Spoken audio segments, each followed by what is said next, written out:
complete the biometric entry-exit visa tracking system, which we need desperately.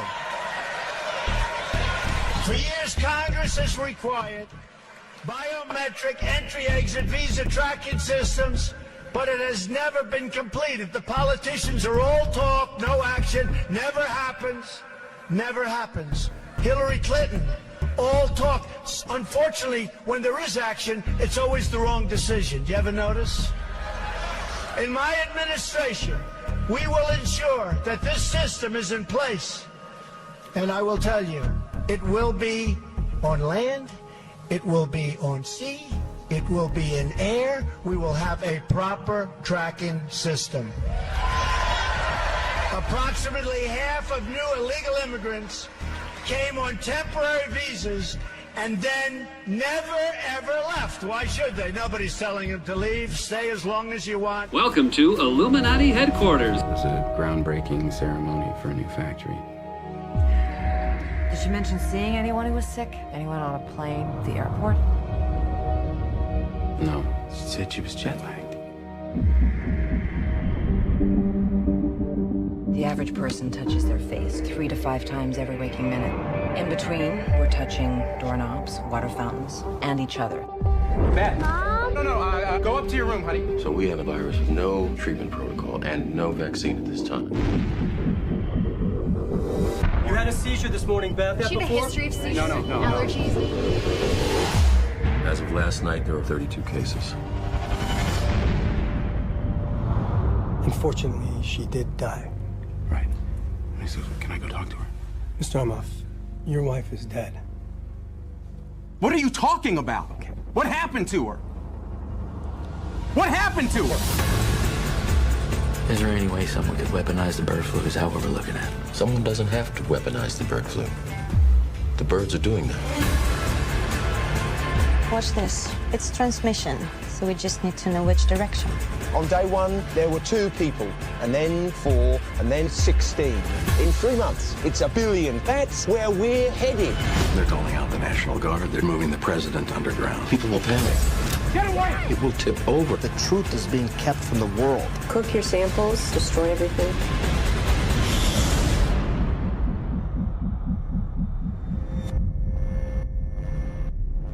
Hello. I need you to get me the names of everyone who serviced this room. It's an emergency. You can't panic now. I know. I'm gonna get you home. I got people too, Dr. Cheever. We all do. Don't talk to anyone. Don't touch anyone. Stay away from other people.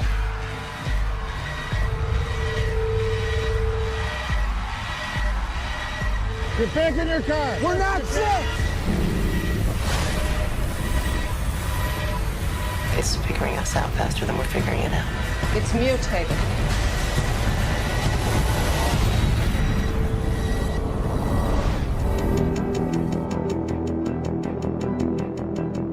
It began in healthy-looking pigs, months, perhaps years ago. A new coronavirus spread silently within herds. Gradually, farmers started getting sick. Infected people got a respiratory illness with symptoms ranging from mild flu-like signs to severe pneumonia. The sickest required intensive care. Many died.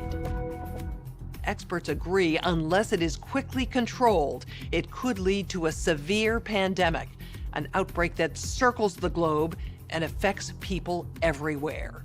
The mission of the Pandemic Emergency Board is to provide recommendations to deal with the major global challenges arising in response to an unfolding pandemic.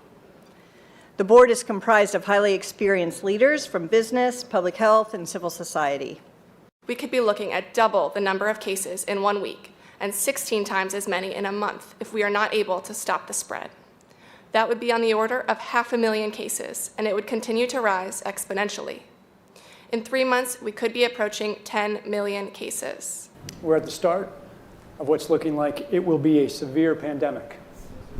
And there are problems emerging that can only be solved by global business and governments working together.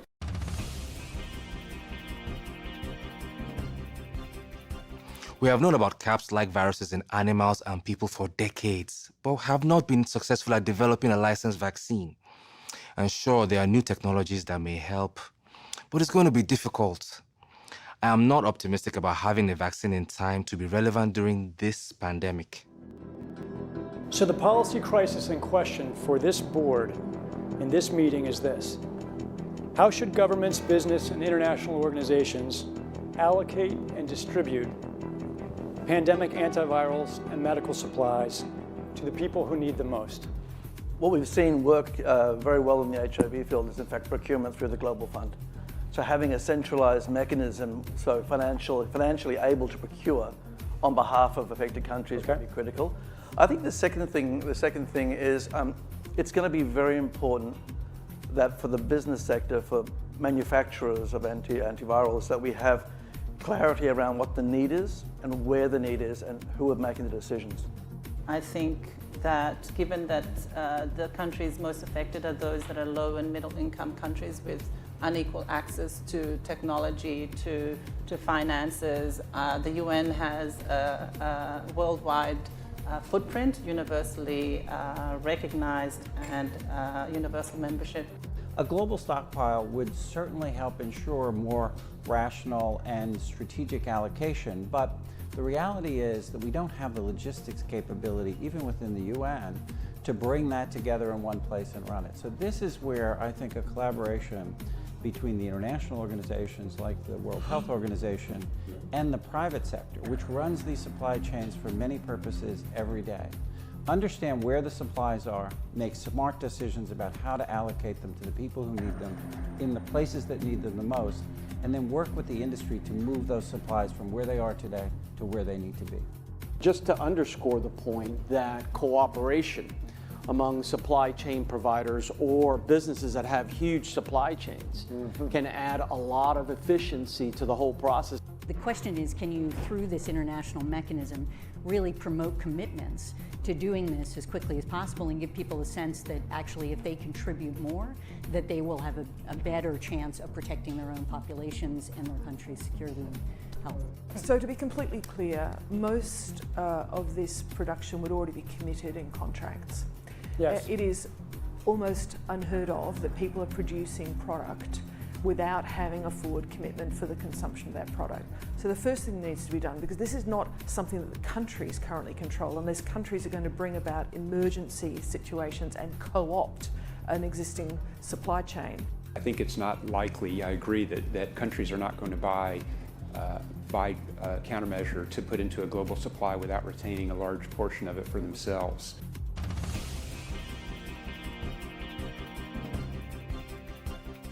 Public health agencies have issued travel advisories, while some countries have banned travel from the worst affected areas. As a result, the travel sector is taking a huge hit. Travel bookings are down 45%, and many flights have been canceled. A ripple effect is racing through the service sector. Governments that rely on travel and tourism as a large part of their economies are being hit particularly hard. How should national leaders, businesses, and international organizations balance the risk of worsening disease that would be caused by the continued movement of people around the world against the risks of profound economic consequence of travel and trade bans? If there's some sense that there's a UN institution that can do all of this, then I worry we're suffering from a delusional disorder on the power of the UN. It's really important to get those industries and their trade associations and an efficient leadership established, which is decentralized, but has a collective responsibility and accountability. And that needs to be supported by the public leadership. What is essential, what is non-essential travel, we have to clarify this. Otherwise, if we go down to 20% bookings over a long period, the company will run down. That's a fact. You know, there's a whole complex set of issues in a highly interdependent world on supply chains that are just in time. We need to think about how much flex there is in that just-in-time supply chain system and make sure it keeps running. I think it's going to take specificity, and it's going to take knowledge that only the private sector has. The UN can play an important coordinating facilitation role, but the companies know where those commodities are, where they move, how to move them, and that's where a type of public-private collaboration that we have not generally had in these crises needs to be put together pretty quickly. we are not out of money. Yet. But the fact is we are trending in a dangerous direction and something needs to change. So the policy question for this board now is how should financial resources be prioritized? Are there nodes that we cannot allow to fail? What is your sense of priorities? We don't have money to pay for all of these urgent problems. So at the moment, we want the fund, right? You need the money. So where's the money? So government kind of supplies some money. A lot of, private sectors, some are sitting here, you have some money. But now you need a really coordinated, centralized effort. Hotels will be experiencing, crippling losses during that. And we know that the hotel business in itself makes up 5% of the GDP. Governments need to be willing to do things that are out of their historical perspective, or for the most part, it's really a war footing that we need to be on. We shouldn't underestimate the power of entrepreneurship. We need to escalate that, whether it's through the government's helping with tax breaks or subsidies of that nature to increase manufacturing of those types of products. It can happen quickly. A Marshall-type plan, don't mean to say that exactly, but a Marshall plan that can go into effect can stimulate change very quickly. It can happen quickly. A Marshall-type plan, don't mean to say that exactly. It can happen quickly. A Marshall-type plan, don't mean to say that exactly, but a Marshall plan that can go into effect can stimulate change very quickly. Very, very, very, very.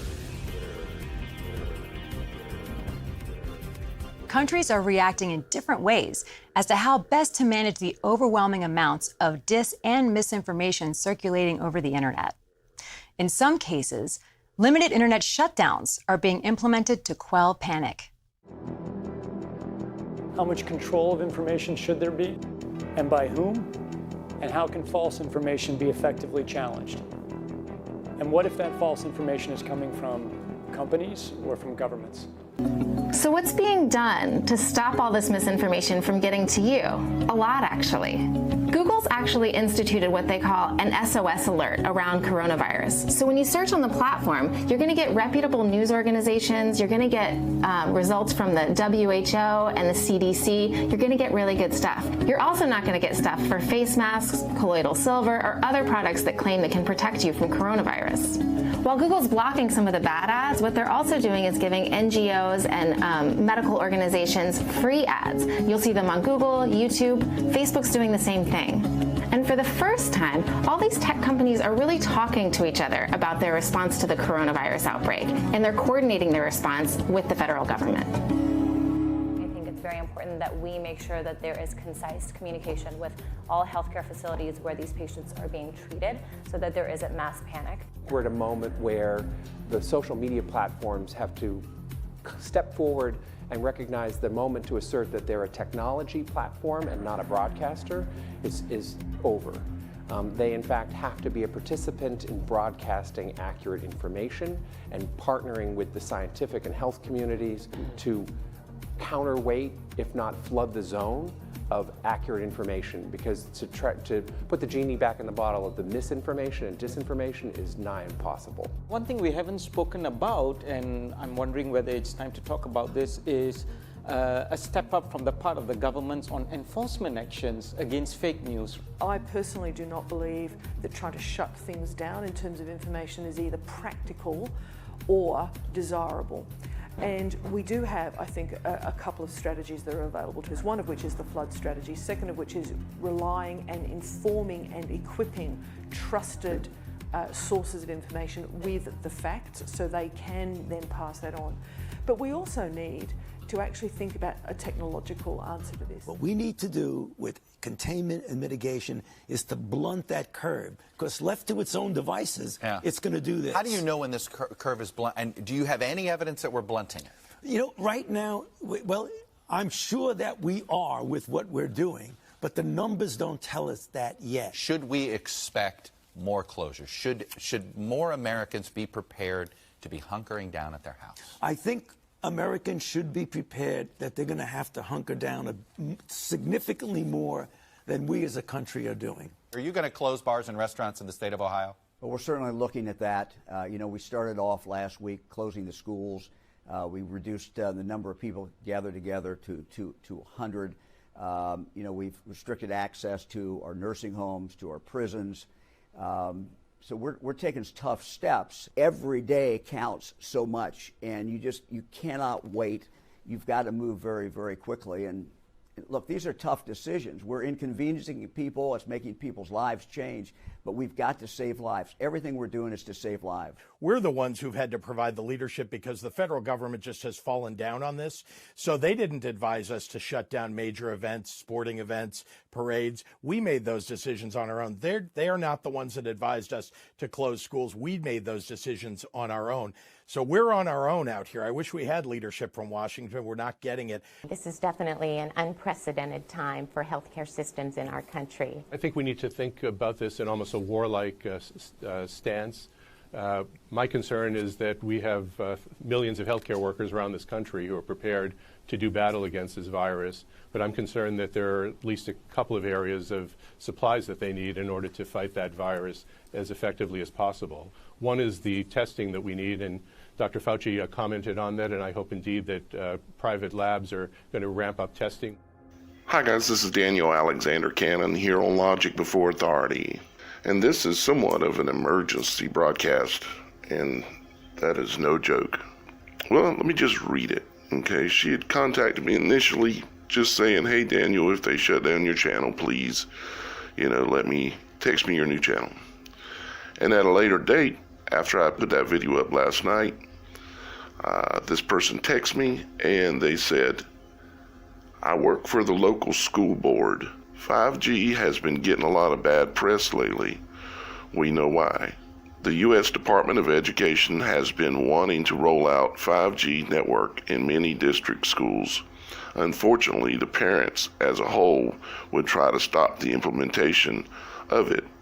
So the U.S. Department of Education decided to close the schools during the pandemic for two reasons. One, to make parents think it's for their children's safety against the virus, and two, to install 5G networks in many district schools. The 5G companies have been instructed to use the guise of a disinfecting company. Strict orders.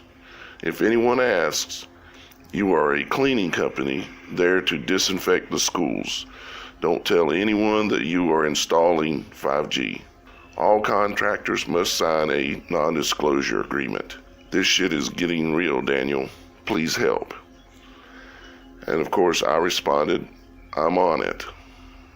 This person said, I have more critical information classified only because of my position on the school board.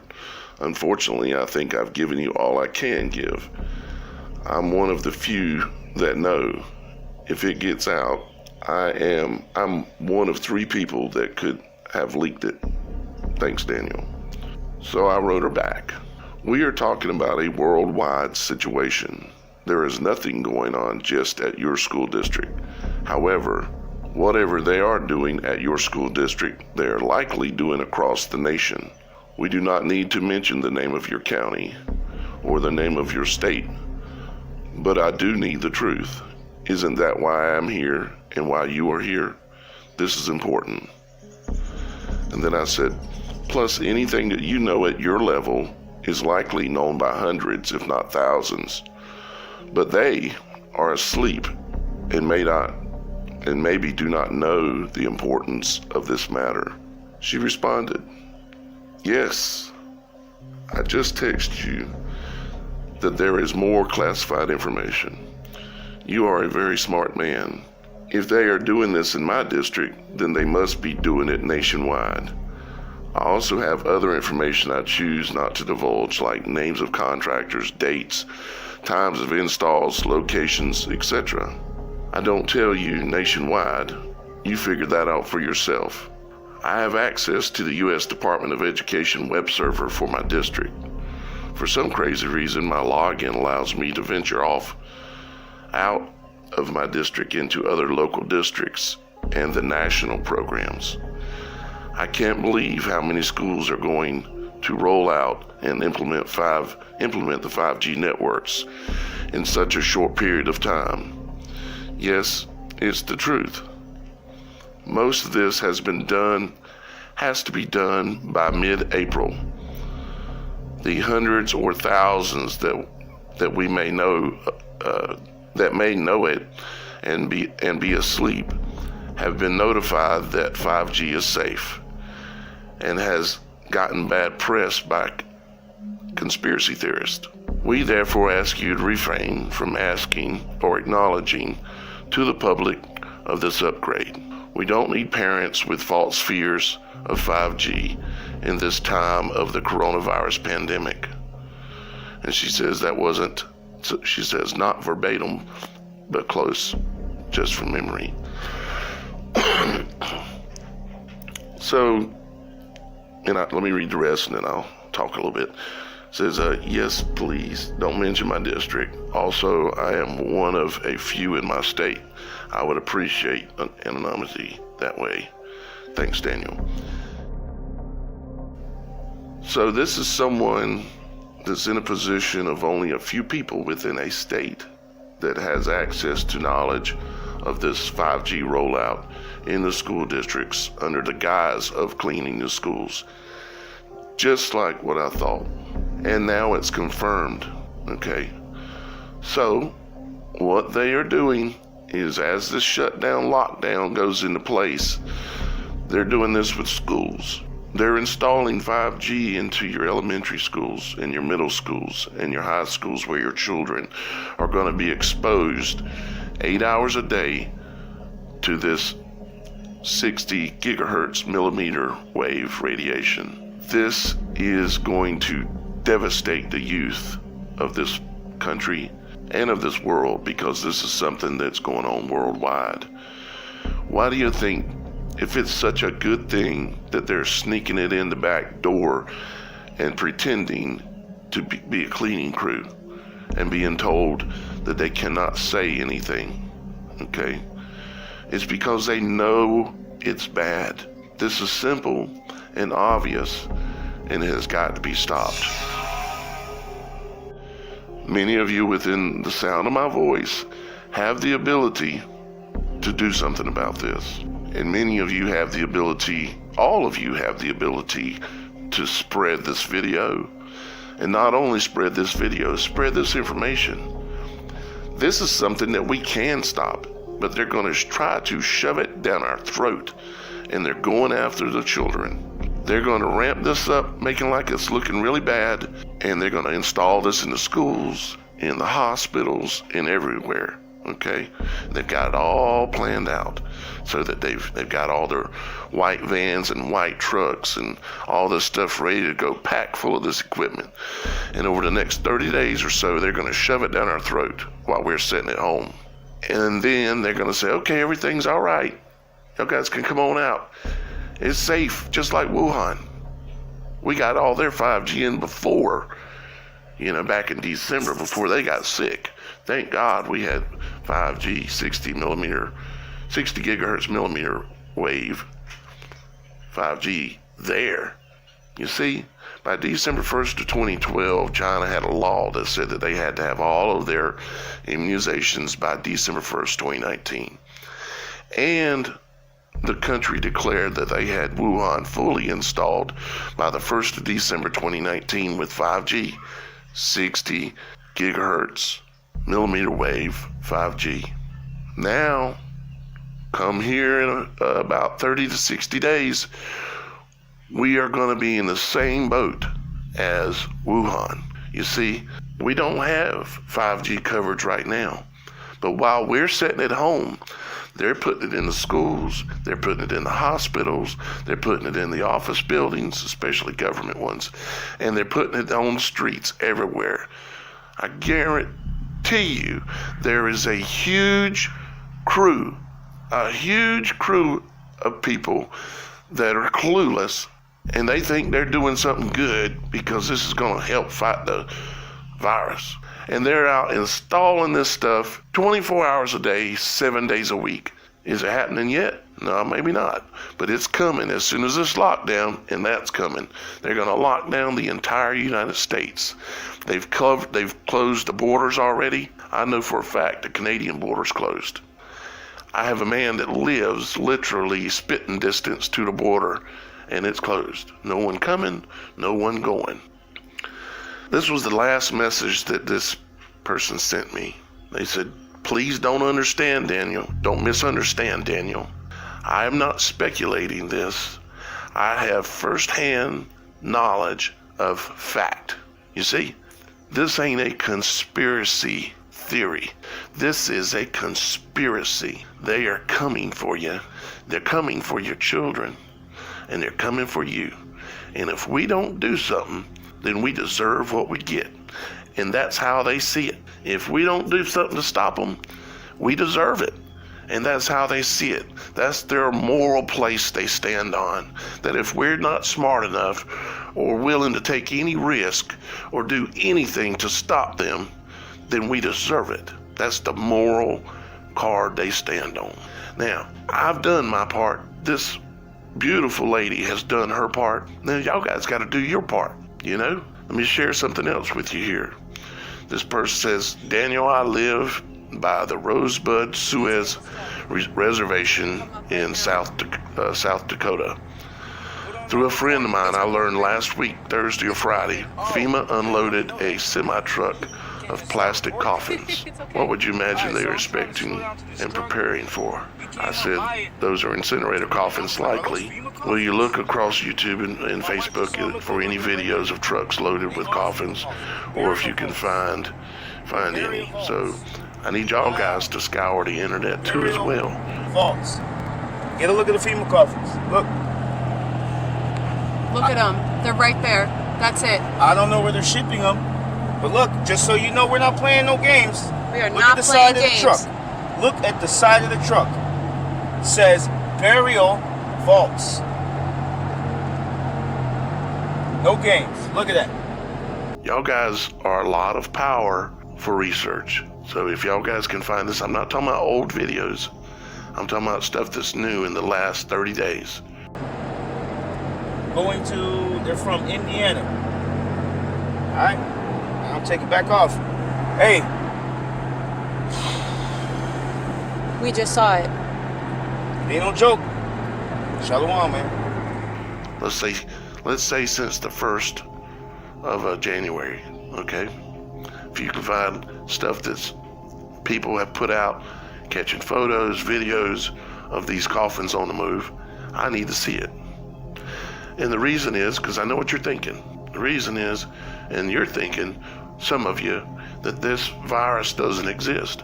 Well, it might not, but I'll tell you something that does exist, and it's being installed right now. You get it? It don't matter if the virus is real or not. The killer is the 5G, and it's coming. It's being installed behind our backs right now and fixing to go full blast into the schools and everywhere else while we're locked down at home. They want everybody at home because they don't want nobody to see what's going on. And they're going to have rules like you have to have permission to leave your house. They're going to have everything controlled. In areas where they're doing their work, they're going to have a cop on one end and a cop on the other blocking the road so nobody can't go down through there. You think they won't do it? They're shutting down the world, man. They'll shut down the world, but they won't block off a school so you can't see. We need to wake up. We need to wake up. If we don't make something happen here, I'm doing my best. If we don't make something happen, it's going to be the end for a lot of people. And the blood is going to be on our hands.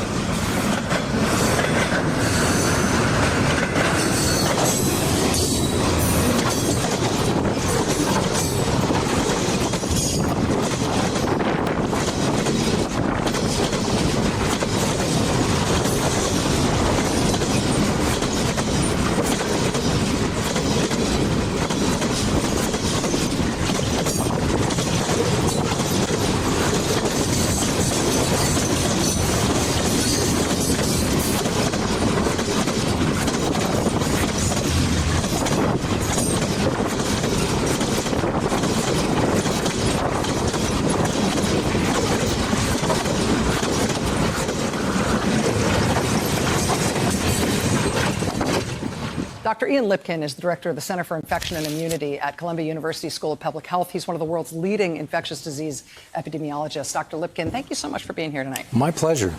So let me ask you first if I've said anything tonight that strikes you as wrong or wrong-headed in the way. No, I think you said what needs to be said. The one thing I would emphasize is that there's no reason to test drive this in the Bay Area. It's already been test driven in China.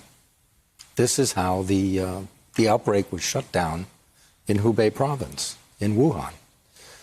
That was the sheltering place we're talking about here as being novel. It's not novel. At some point, as you pointed out, we wind up edging toward fewer people, sheltering in place, starting with large gatherings, then smaller and smaller. Why don't we just go there all at once? If we go there all at once, then we will truncate the time required to actually get out of this mess. So if it is a sort of from an epidemiological perspective, it's the sort of gold standard that people should shelter in place, stay home, not get together.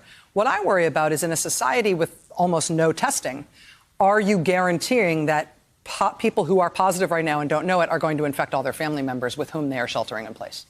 That's part of the price. You have to get them out of the community. There is no other way. What you said earlier about testing being essential is the point. And that's one of the reasons why in our center we focus on testing. We refer to it as medical intelligence. This is what allows you to make informed decisions. Without testing, we don't have informed decisions. Now, one of the problems we have with tests is that we may assume that all tests are equivalent, and they're not. Some tests give you false negatives. If you get a false negative, that's a big problem, because then you have a sense of security and complacency, and you put people together who shouldn't be together. But you do know that if, in fact, you move this direction and say, we're going to shelter in place, we're going to isolate people, we're going to prevent the continued spread, then you will indeed flatten that curve that you've shown. And that's exactly what we need to do. Do you believe that the U.S. is capable of doing that? If that was decided at the federal level, that's what everybody should do. Do you think we're capable of doing it? Well, the president seems to be capable of doing whatever the president really wants to do.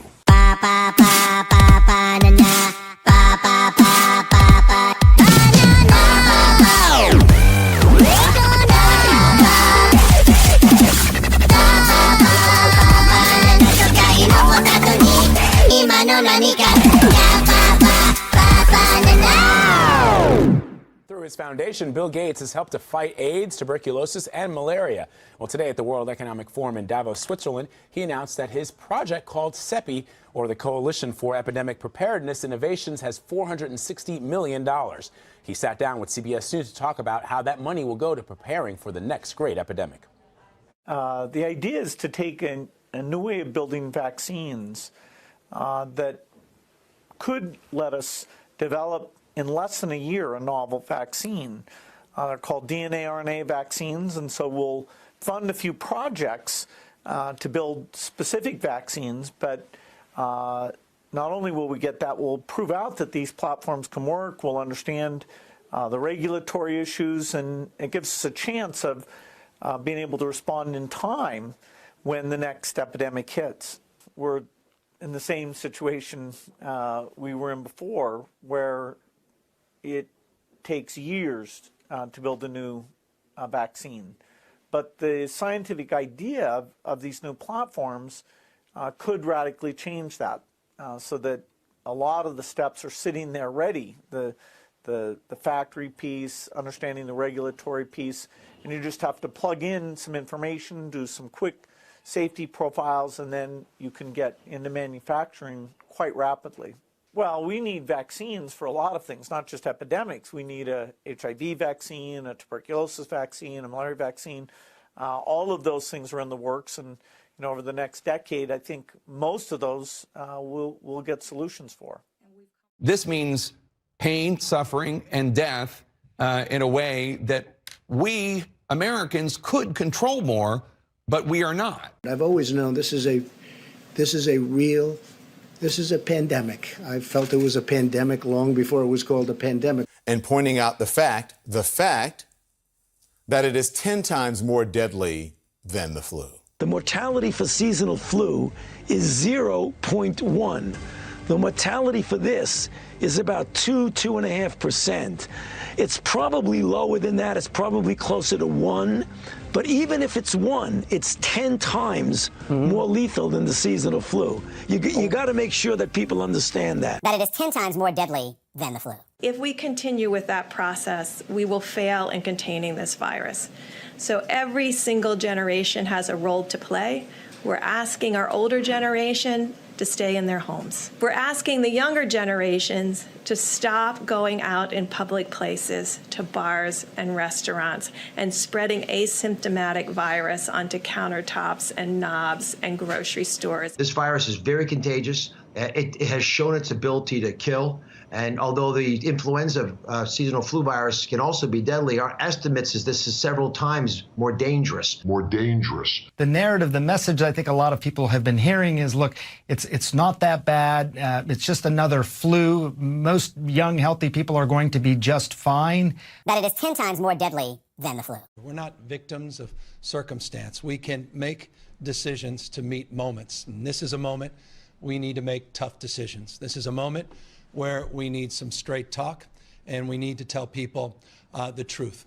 We need to bend the curve in the state of California. And in order to do that, we need to recognize the reality. The fact is, the experience we're having on the ground throughout the state of California, the experience that's manifesting all across the United States, and for that matter, around the rest of the world, require us to adjust our thinking and to adjust our activities.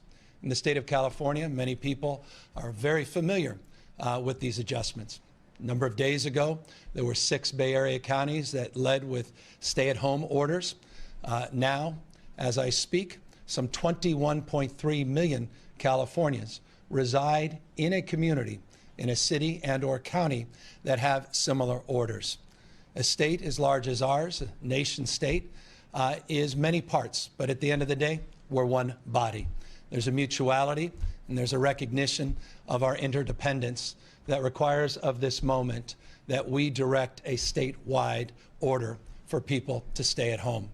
That directive goes into force and effect this evening, and we are confident that the people of the state of California will abide by it. They'll do the right thing. They'll meet this moment. They'll step up, as they have over the course of the last number of weeks, to protect themselves, to protect their families, and to protect the broader community in this great state in the world that we reside in.